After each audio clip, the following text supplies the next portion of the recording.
मगध के राजा बृहद्रथ की दो पत्नियां थीं, लेकिन उनकी कोई संतान नहीं थी। एक ऋषि ने उन्हें एक दिव्य फल दिया, जिसे राजा ने अपनी दोनों पत्नियों को आधा आधा खिला दिया। दोनों रानियों ने एक एक बच्चे के आधे शरीर को जन्म दिया, एक का दायां हिस्सा दूसरी का बायां। राजा ने उन मांस के लोथड़ों को जंगल में फेंकवा दिया। वहां जरा नाम की एक राक्षसी ने उन्हें देखा, और जैसे ही उसने दोनों हिस्सों को आपस में जोड़ा, वे जुड़ गए और एक जीवित बालक बन गया। इसीलिए उसका नाम जरासंध, जरा द्वारा जोड़ा गया, पड़ा। जरासंध को वरदान था कि उसे कोई भी सामान्य तरीके से नहीं मार सकता। यदि उसके शरीर के दो टुकड़े किए जाते तो वे दोबारा आपस में जुड़ जाते थे।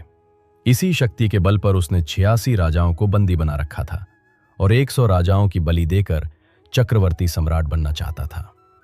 जरासंध की दो बेटियां अस्ति और प्राप्ति कंस की पत्नियां थीं। जब श्री कृष्ण ने कंस का वध किया तो जरासंध ने बदला लेने के लिए 17 बार मथुरा पर आक्रमण किया।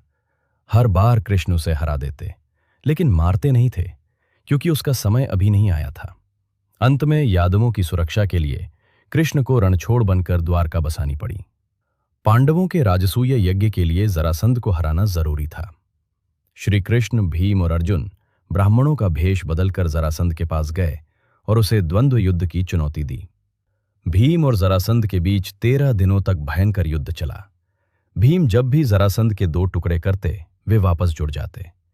तब श्री कृष्ण ने एक तिनके को बीच से चीरा और उसके दोनों हिस्सों को विपरीत दिशाओं, दाएं को बाएं और बाएं को दाएं में फेंक दिया। भीम समझ गए। उन्होंने जरासंध को बीच से फाड़ा और उसके शरीर के हिस्सों को उल्टी दिशा में फेंक दिया। इस तरह जरासंध के हिस्से वापस नहीं जुड़ सके और उसका अंत हुआ।